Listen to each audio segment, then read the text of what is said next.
இன்றைய இறையாசிர் 1 குறிப்பேடு 22:10. சாலமோன் என் பெயருக்கு கோவில் கட்டுவான், அவன் எனக்கு மகனாயிருப்பான், நான் அவனுக்கு தந்தையாயிருப்பேன், இஸ்ரவேலில் அவன் அரசு அரியணையை என்றென்றும் நிலைநாட்டுவேன் என்றார்.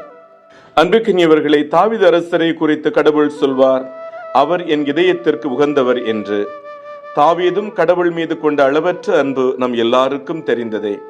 தாவீது அரசர் ஒரு நாள் மாளிகையிலிருந்து பார்க்கும்போது, நான் மாளிகையில் இருக்க ஆண்டவரின் பேழை வெட்ட வெளியில் இருப்பதா என்று கூறி கடவுளுக்கு ஒரு ஆலயம் எழுப்ப திட்டமிட்ட போது, கடவுள் அவரிடம், உன் கைகள் அதிகமாக போர் செய்து ஏராளமான இரத்தத்தை சிந்தியுள்ளது, எனவே நீ அல்ல, உன் மகன் சாலமோன் எனக்கு ஆலயம் கட்டுவான் என்றார்.